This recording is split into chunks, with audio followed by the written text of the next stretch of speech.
Well, it's a bit difficult to say how it all started because it's never one event or it's always a lot of things. There are two things how it all started. One is cryptocurrency. I was always very, very interested in cryptocurrency, and I was working with McKinsey, and I was doing their very traditional and very big sector, banking and insurance. So Bitcoin somehow popped up and we were discussing it. And if I'm very honest, I did not believe in cryptocurrency. I did not believe in all this concept of digital currency, anonymous transactions and so on. But I still was following Bitcoin. And it got more and more successful and it got more and more interesting. So in 2013, beginning of 2014, I was thinking about cryptocurrency. But I was also thinking a bit how to bring cryptocurrency to the next level, actually.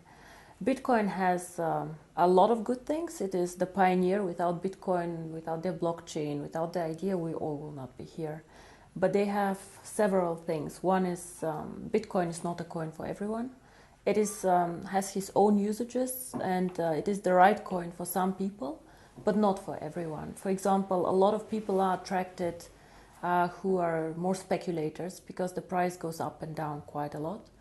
A lot of people who do more transactions are interested, but transactions meaning like a money transfer. So I send from India money to Germany, and a lot of people in the IT sector do this.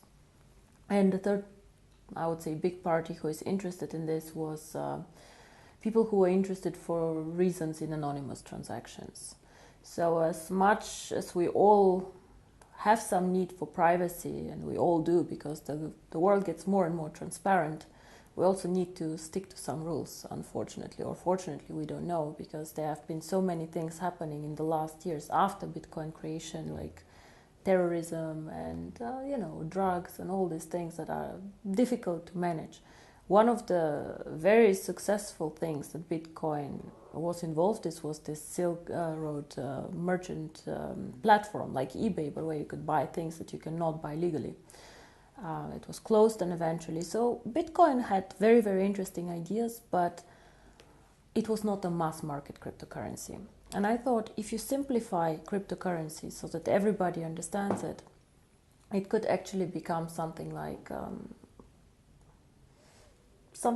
Facebook, something like Uber. Uber is also a very interesting company, which is controversial. You know, they change the way we live, the way we use transportation, and this is changing the world of payments and of finance. So cryptocurrency, yes, was very, very clear to me, I think end of 2013, maybe beginning of 2014. And then I was thinking how to bring this to the masses. When I started thinking about cryptocurrency, my contacts were more institutional banking clients, big private equity funds, so people who definitely could get excited about cryptocurrency. For example, Goldman Sachs are also excited about the blockchain and so on, and they can invest in it. But unfortunately, these people do not have real contacts out there, retail people like you and me. So the idea was how to bring a good concept, an interesting concept, out to the people. And there I have a personal friend, his name is Sebastian Greenwood, who has been active in network marketing for quite a while. He was the one actually who suggested, let's do network marketing. And I said, no, let's not. Because exactly when we wanted to start this company, another company, which was quite big, had went bankrupt, and a lot of people had lost money, and it was all over the press, the internet, and it was just a lot of bad vibes in the industry.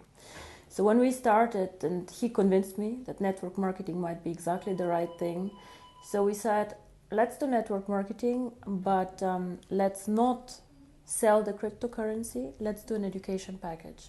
There's definitely a lot of need for education, especially also in developing markets on finance, personal finance, and a lot of people who want to be successful but somehow still do not know why and how to do this.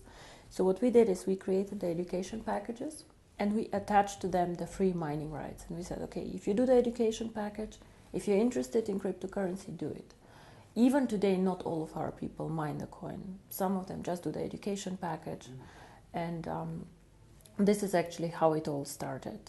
But when it all started, I remember one of our first events was in Finland, because people got very excited about this actually. I don't know how often I had to explain what is cryptocurrency, what is Bitcoin. And this was actually how it all started, end of 2014. I would say 2015 was the year where we all learned about what is cryptocurrency, what is mining, how does it actually work, so really the basics. 2016 got a bit more sophisticated, a new blockchain, new technology, and now 2017 and 2018, the next two very, very big steps are coming up, the merchants and the coin going public.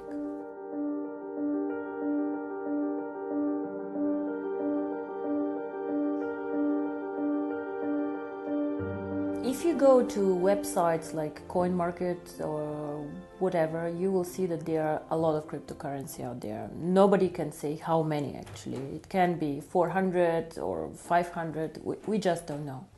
So in my opinion, however, there are maybe 3 or 4 really big ones who are trying to be big, who are trying to find a niche and who are trying to do some work.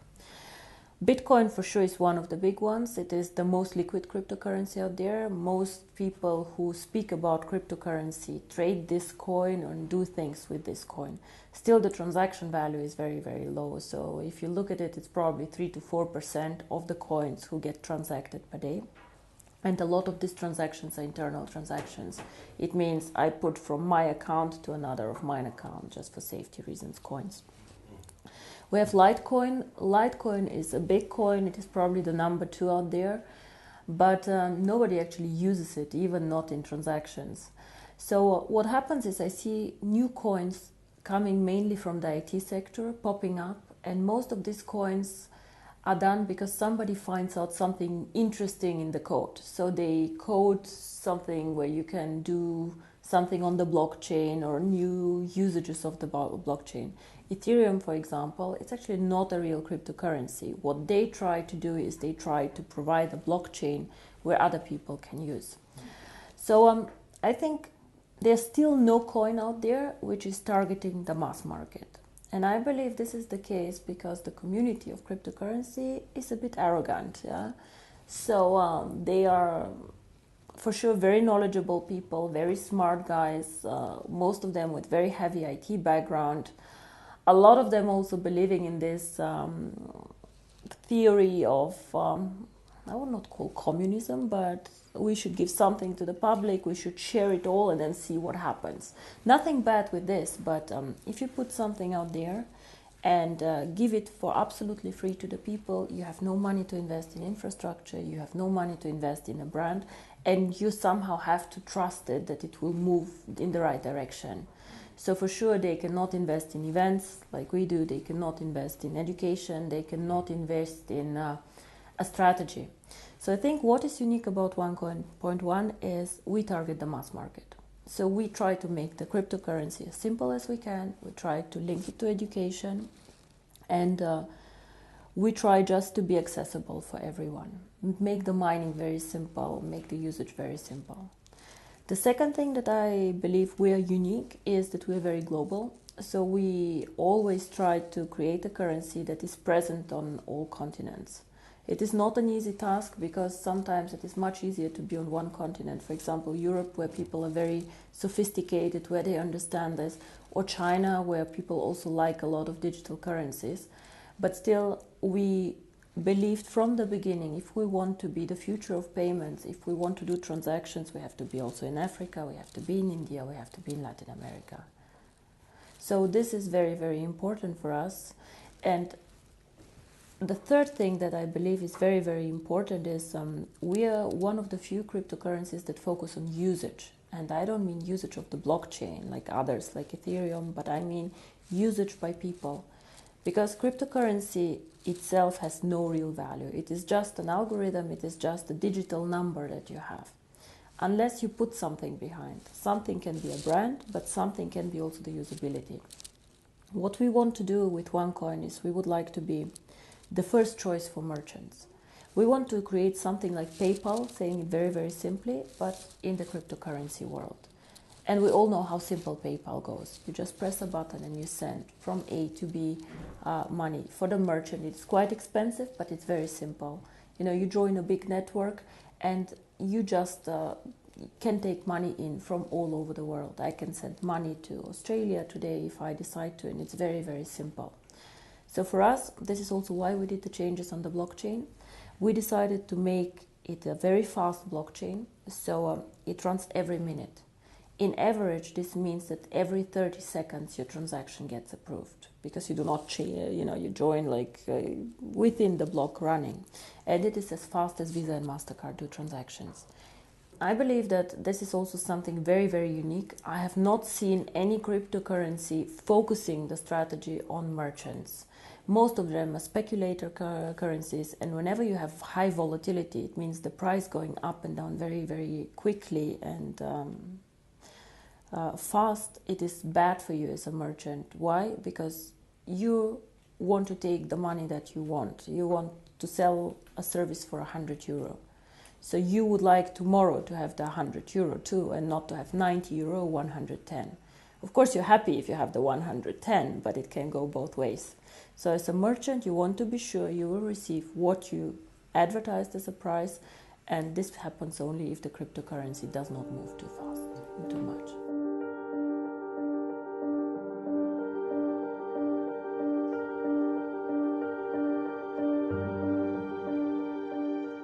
I believe that the network should do nothing else than communicating this, because I'm just making money, I'm just making commission. It can never be just the reason why somebody should join a network. Then you can sell soap, you can sell whatever is out there, I don't know, beds and things like this.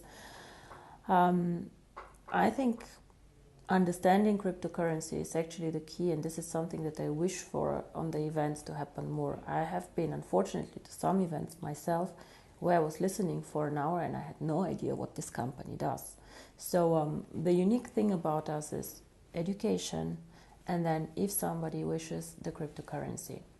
Of course, cryptocurrency can change the world, and I believe it will. The question is, will it be tomorrow? Will it be in a year, or in 2 years, or in 3? It is unstoppable. It already started. The interesting thing about cryptocurrency is it is so global that it is very difficult even to stop it. So much better than trying to stop cryptocurrency, in my opinion, is to regulate cryptocurrency. Just to regulate cryptocurrency as part of the financial landscape. We are not banks, for sure not, but to make some rules for people out there, because today everybody can go and create a cryptocurrency and start collecting money.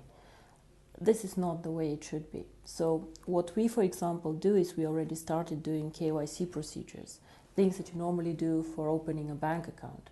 Or if you're a merchant and you want to join us, you still have to provide us with some documents so we know what do you sell, what is happening, why is money being transferred. We don't have to, but we do this. So this is one thing with the merchants. It's a lot of freedom of business. For example, for the European market, if you're a small, innovative Swedish company, what can you do? You can develop some cool software, you can do things. Most of us are in the digital network, they are doing interesting things, and then you want to sell it to other markets. It can be Asia, it can be India, it can be everywhere. But China and India are very difficult to sell things to. They do not have the free capital flows that we have. So you might find a Chinese buyer, but it's difficult for you to get a payment. And it's very frustrating because you're a small company, you focus on software, you do not focus on international payments. If you're a big company, you can do this, but you don't have the know-how. Now here, cryptocurrency can help you, because OneCoin is very strong in China and is very strong, for example, in Europe. So what you can do is you can put your software in our shop that is starting now in next year. You can put up the price, whatever the price is that you would like, and then a transaction between a Chinese buyer and a European buyer can happen like this. Within 1 minute, the transfer is done. So this is something very exciting. For me, this is a bit more freedom of doing business. And the second thing, as you say, is the unbanked. Now, the unbanked, I don't know if you had a look what happened in India. India is a cash economy, so a lot of the poorer people who do not have a bank account for several reasons. Poor people normally do not trust banks. Poor people hoard the money for emergency. Within 4 days, they told them that they need to come and just give the cash that they have only up into a limit, and they needed to exchange it, and the other cash was just void. Now this is a disaster, and this disaster will not hit the rich people. It will hit like very, very small people who have their savings. Cryptocurrency can make a change. Now, you ask me, if a person is so poor he doesn't have a bank account, how will he deal with cryptocurrency? A lot of people have access to phones, so if you manage to link cryptocurrency to a phone, and of course it's already linked to the internet, you can give these people so many more options how to bank with us. So a cryptocurrency provides just another corridor how they can make money movements and how can they join the financial system. But we have to be very, very clear on this. This is probably the most complex part of what we're doing. The merchants, I believe, is quite simple to put together. Then you have to grow the merchant network. You have to be attractive, low-cost opportunity, fast, reliable, fine. But the remittances, you always need a point where cash gets collected. And this is the second part of the strategy, which will come most probably only after we open the coin for everyone. You need to make sure that there are points where you can make the virtual currency real. So where cash can come in that people have, they can send somewhere, and then they can get the cash and go to the supermarket and spend it. It can work, for example, if you get several partners to join. It can be a phone company, because you go and pay your phone bill, or you can just charge on your phone bill the cryptocurrency and back. It can be a big gas station chain, for example. It can even be a supermarket chain. Like if it's a big chain, they can take cash in for you, they can give cash out. For example, in Germany, a lot of supermarkets started giving cash out with your card. So the same can be done for cryptocurrency. You just need to find a lot of points and a lot of partners, again, a network, where they support the idea of cryptocurrency. And to be honest, I believe that this will happen because banks currently have a monopoly on many things, and they do not treat some of their clients in a good way. So I believe that the second system, a financial system, will be created and somehow will happen.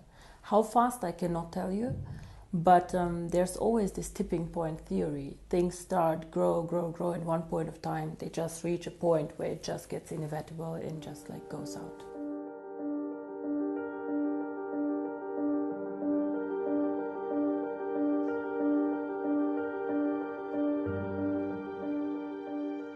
On the One Life network, some of their main concerns is this a Ponzi scheme? And when you have a digital product that you cannot touch, like an education package, of course people are more skeptical. So I respect everybody who has questions or who criticize or just wants to talk to us, but what I do not like is when people do not do their homework and do not check what is going on. Now, a Ponzi scheme, we all know what it is. A Ponzi scheme means that new money feeds old money. So we had this Bernie Madoff scandal somewhere, like the guy was taking investments from the public, promising huge returns and then paying out the returns, not because he was a smart investor, but because he had, taken new money in, and it's one point of time it stopped. When you join the One Life network, what happens? First of all, we have never made any return promises. Why? Because we are selling the education package. It's up to you if you mine the coin or not. What will happen to the cryptocurrency? We do not know. And this is a very, very clear statement. Cryptocurrency is one of the most risky asset classes out there. Nobody knows what will happen. It can go through the roof, but it also can not go through the roof. So both is possible. But what is important when you speak about a Ponzi scheme is, first of all, we give people the opportunity to make money without paying for a position. Every week I have between 300 and 500 people in the network, sometimes even more, who have a non-paid position, a rookie position, and who make commission on them. These people also can earn tokens to go and join the mining. So of course, it's not a Ponzi scheme if I let you work for free and let you make money making for free. I'm paying you, you don't pay me, point one. And the second point, which is very important, as I said, is fresh money feeding old money. Now, why and how am I obliged as a One Life network to pay you? I'm obliged to pay you only a commission when you earn it. And you earn the commission only by making a sale. So only if you go and you sell a package, I am obliged to pay you. So I do not need to get somebody in my network to meet my obligation. If you all stop selling tomorrow, I don't have any obligations anymore to anyone on paying commission, because there's no sales event coming up. And this is very, very important. Whoever is interested, but unfortunately a lot of our critics are not interested in this, can check out also the legal opinions that we have. We have a Swedish legal opinion, we have an English legal opinion, we have a German legal opinion, Italian I think also. All of these jurisdictions are quite strict and have very clear rules. And all of this are saying we are not a Ponzi. Now, one thing that I would like, again, to make sure in the network, I believe that we as a company are very clear on what we do and what we don't. But sometimes some people get overexcited and say things that are simply not correct. So I, again, would like to ask all of our distributors to take education extremely serious. Educate the people that go out there, educate the downline and the distributors, so that the information that we provide to new people is correct. Because I believe our company and our product is exciting enough. We don't need to be selling so hard and saying things that are not correct. If you present the project in the right way, if you present the stages that we go through, if your people are encouraged to go through the education, it is much easier for all of us, because we then understand OneCoin as a cryptocurrency needs to go through stages. It is for sure not get rich in 90 days thing, and I really do not want people to market this like this. Sometimes, all this, how we're portrayed by the media, is our own fault. A lot of things that the media write is distributor X said that, and even if distributor X said something wrong, I cannot attack this and I cannot get a lawyer to go against this because he really said this. And this is very frustrating also for us as a company. So again, guys, try and get the right information, educate your downlines, and just make sure that we do the right things out there.